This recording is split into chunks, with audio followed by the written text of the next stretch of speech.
Empecé a hacer juguetes y a hacer artesanía para vender. Eso ayudaba a mi hogar.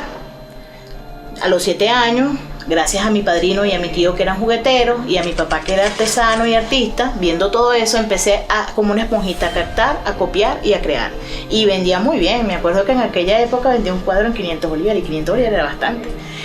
Porque yo les decía a las maestras esto: mira, tengo tal necesidad, ¿me quieres comprar este cuadro? Y entonces, bueno, por supuesto me lo compraban. Siempre tuve muy buena suerte para los negocios.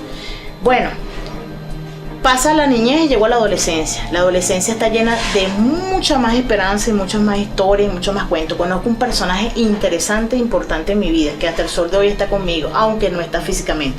Se llama Ali Contreras. Mi amigo Ali Contreras yo lo conozco a los 12 años. Y comienzo con él en el taller de títeres, en el colegio. Ya yo estaba en primer año, en la escuela Víctor Ángel Hernández, aquí de Turmero. Él da una cátedra de títeres. Y veo la magia de los títeres y conozco a este gran personaje que es Ali Contreras y me encantaba hablar con él. Era otro hombre lleno de cuentos y de cosas y de anécdotas y de libros. Me acuerdo que Ali siempre habló con una filosofía de vida tan distinta, cosa que yo no veía aquí en esta casa. Y me encantaba hablar con él. Me acuerdo mucho de esta frase, yo de esa niña de 12 años. Yo le digo: Ali, ¿por qué tú hablas tan enrollado? ¿Por qué tú no vas hasta donde estoy yo? Y él me dice: ¿y por qué tú no subes hasta donde estoy yo? Oye, yo no sé ni de dónde saqué eso, ni nada, pero yo me acuerdo que le dije eso. Y desde ahí comencé a leer más de lo que leí.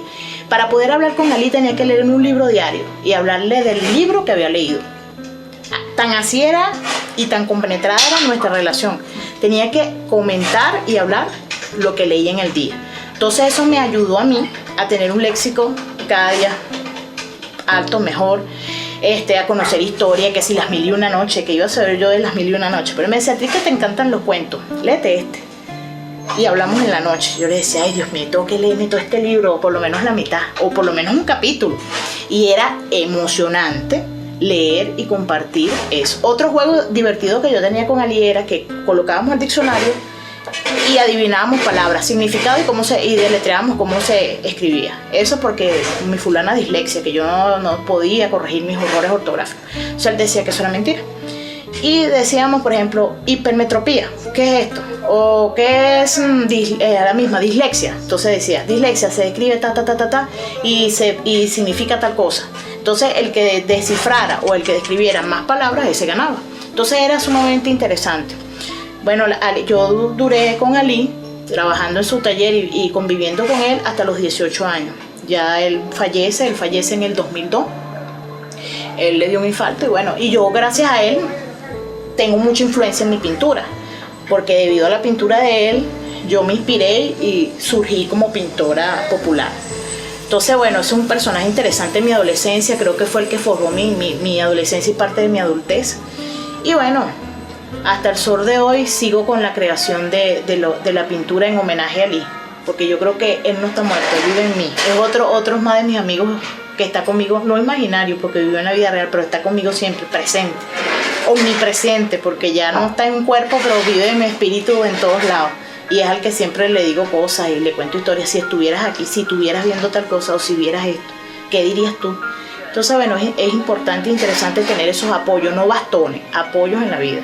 Porque una cosa es tener un bastón y vivir a expensas de una muleta para tú sobrevivir, a tener un apoyo en un determinado momento para tú surgir.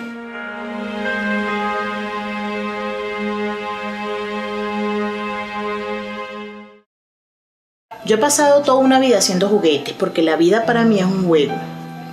Es más fácil aprender jugando que aprender simplemente con teorías vanas y un mecanismo, digamos, autómata, pues. Digamos, eso en la educación se llama, cuando son docentes, conductistas. O sea que es así. No, es más fácil jugar. Cuando tú juegas, ves la vida desde otro punto de vista.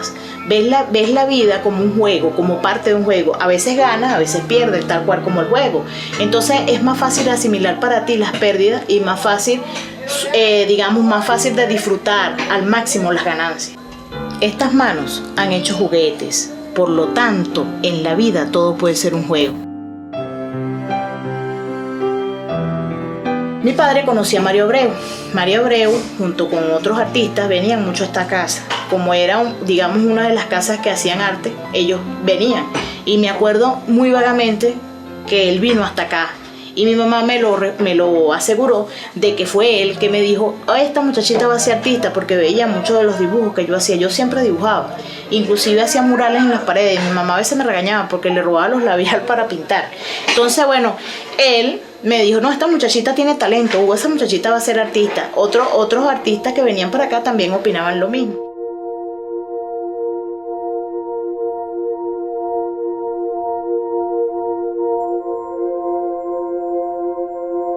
A mí en los sueños me hablan muchas cosas, pero de lo que más me hablan son los cuadros. Me dan mensajes, me dicen: píntame así, hazme esto, soy para tal objetivo. Y por lo general esos cuadros dan fruto. Fíjate, la talla con que yo me gané el Premio Nacional de Escultura en la Explosión Bicentenaria es una talla que ella me llamó. Ella me dijo cómo lo iba a hacer. Me dio los tips, digámoslo así. Y yo la hice tal cual y fíjate, fue merecedora de ese premio. Y siempre he estado llena como de secreto y de misterio esa pintura o esa obra. Mira, hazme así o hazme tal cual. Y por lo general ganan menciones o gana o queda bien. Entonces, bueno, siempre le hago caso a esa conciencia, a esa voz interior o a eso que me habla. Sabrá Dios si son espíritus. No sé. La mala junta no lleva a ninguna parte. La droga, el alcohol. Mira, debido a que yo vi la enfermedad de mi papá que cayó en el alcoholismo, no es fácil vivir con un alcohólico ni caer en el alcohol. Gastas todo lo que tienes, te llevas arrastra a tu familia. Lo mismo pasa con las drogas. Cero drogas, cero alcohol, vivir una vida plena. Hay muchas cosas por hacer. Deporte, cultura, teatro, bueno, lo que mejor le guste. Eso sí, la vida hay que vivirla al máximo siempre y cuando respetemos al otro, porque nuestros derechos terminan cuando comienzan los de los demás. Entonces debemos respetar para que nos respeten, construir y no destruir.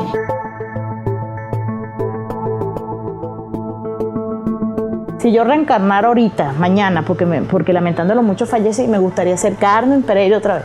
Y volver a nacer en la misma casa, con los mismos padres y con las mismas circunstancias. Porque si no, no fuera quien soy. Yo siempre he dicho que el taller de un artista es un templo. Solamente le digo: bienvenidos al mío. Bienvenidos a mi templo. Este es mi taller es la vida. La empanada es solo un alimento, el alimento del cuerpo. Pero hay algo más que eso, el alimento del alma, que se llama la esperanza. Me acuerdo también cuando yo hacía caminitos y jugaba con carritos hechos de lata de sardina, jugaba con perolitos y hacía cuentos, y esos cuentos que me contaba mi tía, yo los recreaba, los recontaba a mis compañeros. Yo no bastones, apoyos en la vida, porque una cosa es tener un bastón y vivir a expensas de una muleta para tú sobrevivir, a tener un apoyo en un determinado momento para tú surgir.